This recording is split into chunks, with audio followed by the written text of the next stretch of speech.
Every 20 years, someone vanishes into the woods of Hollow Creek, and the town pretends nothing happened.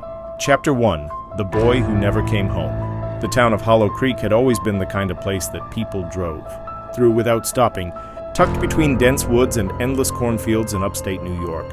It was the definition of forgettable. No one came here unless they had a reason, and even then, they never stayed long. Except for us. We lived here. We had no choice. I was 17 the summer Tommy Grayson disappeared. It started on a muggy August afternoon. The cicadas were screaming from the trees, and the air felt thick enough to chew. Tommy said he was going to the creek. Said he was meeting someone, but wouldn't say who. That was typical Tommy, always chasing something just out of reach. Ghost stories, dead-end roads, abandoned barns. He was obsessed with the idea that our town was hiding something. Maybe he was right. He left at 3:12 p.m. By 4:45 p.m., his mom called everyone she knew. By 9:00 p.m., the police said he probably ran away. By sunrise, we all knew that wasn't true. Chapter 2. The Last Footprint. Sheriff Daniels combed the banks of Hollow Creek for 3 days. They found a shoe, Tommy's left sneaker, size 10. One untied lace soaked in dark mud, but nothing else. No blood, no clothes, no signs of a struggle. Just gone, as if the earth had swallowed him whole. I was with him the day before he vanished. He showed me an old journal he found in his grandfather's attic. Said it was from the 1940s, written by a man named Elmer Ward, a hunter. The entries were strange, rambling notes, about figures in the trees and whispers after dusk. Tommy believed it had something to do with the stories he'd heard about the woods near Hollow Creek. There were rumors, always had been. They said people disappeared in those woods, one every 20 years. 1945, 1965. Inocente di Sanku Tommy vanished in 2005. He thought he was next. Chapter 3, Ward's Journal. I broke into Tommy's room a week after the search ended. His mom was still sedated most of the time, barely able to function. The house smelled like pills and wilted flowers. I found the journal in his desk drawer under a loose floorboard. August 12th, 1945. Something is in those woods. Saw it again last night. It doesn't walk. It glides, no sound, no shadow, but I see it when I blink. August 19th, 1945, the boy's gone. First it took the dog, now the boy. I warned them, I did. But no one listens to an old man who sees ghosts in the trees.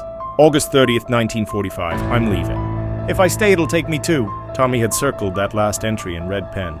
I don't know why, but I started seeing things after reading it. Little things. A flicker in the corner of my vision.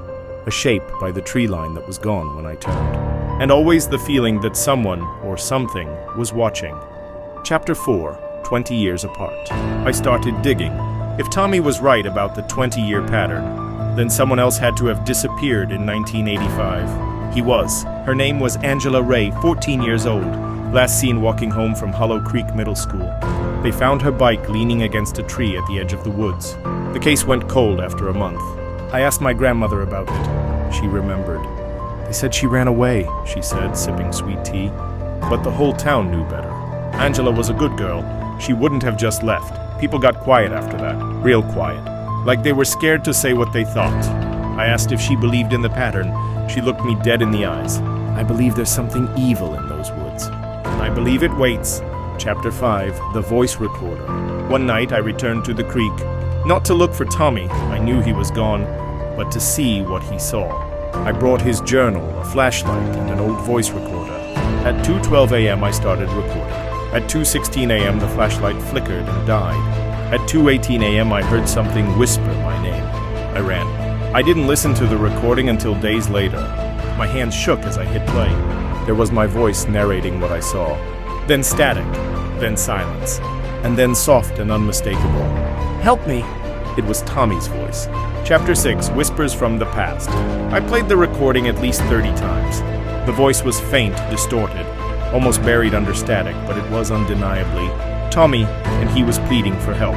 I took the recorder to Eli Porter, our high school's sound tech nerd. He owed me a favor after I'd covered for him when he blew out the gym. Speakers during homecoming. Eli ran it through filters and audio enhancement software. His face turned pale as he listened. He didn't say much, just rewound the same part over and over. Help me! In the roots? They're watching. I can't. He looked at me and whispered, That's not just one voice. I blinked. What do you mean? Eli boosted the track again, and then I heard it. Behind Tommy's voice, overlapping and echoing, were others. Layered whispers.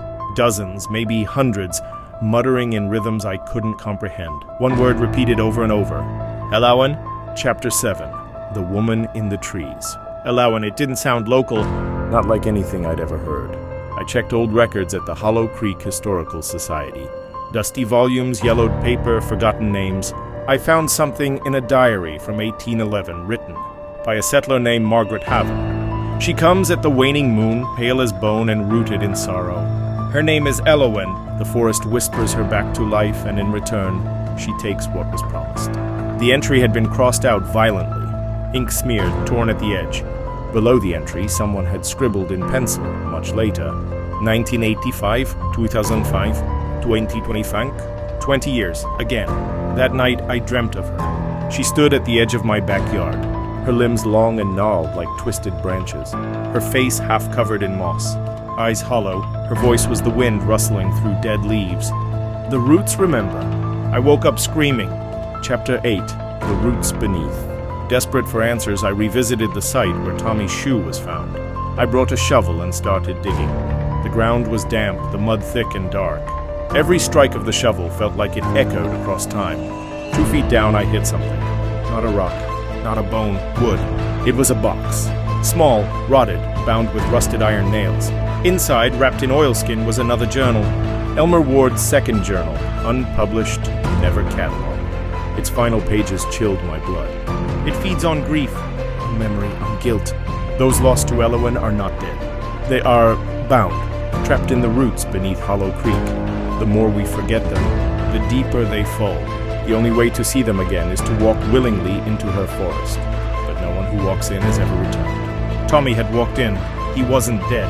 Not exactly. He was waiting. Chapter 9. The Return to Hollow Creek. I left a note for my mother. Told her I loved her. Told her not to come looking. I packed a backpack with water, a flashlight, a flare, and the recorder. I brought Elmer's journal and wore Tommy's other sneaker, like a symbol. 1 foot in the world he left behind. The woods were quiet. Too quiet. Birds refused to sing. No crickets, no frogs. Just the faint rustle of unseen leaves and the occasional snapping of branches underfoot. I reached the clearing by the creek around midnight. I sat on the old tree stump and turned on the recorder. I whispered, "I'm here." And then the wind stopped. Everything went still. And she stepped out. Elawan. She moved like fog, slow and coiling. Her eyes glowed faintly like dying embers. Her voice echoed inside my head, not in my ears. One must take the place of the vanished. One must stay for another to return. She raised a hand. The roots at my feet curled upward like fingers. I choose. Chapter 10. One must stay. I saw them. Faces. Beneath the soil, in the roots. In the bark, Tommy, Angela, Ray, even a boy from the 1940s with a military haircut. Trapped but alive somehow. Fading yet conscious. They didn't speak, but their eyes begged me. And then I heard his voice. Please let me go. I took the flare from my bag, struck it. The flame hissed into life. Elawan recoiled. The roots froze. I shouted into the void, "Take me!" The world bent inward. Everything went black. Epilogue. 10 years later. They found Tommy Grayson 2 days later, wandering along Route 9 barefoot. Dazed and aged only 2 days.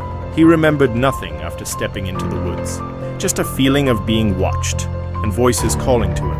He lives in Boston now, married, 2 kids. He doesn't remember me, and I've never left Hollow Creek. I live on the edge of the forest in a small cabin. Some nights I think I hear whispers through the floorboards. Some nights the trees outside sway even when there's no wind. But I know I made the right choice, because someone had to stay, and the roots remember.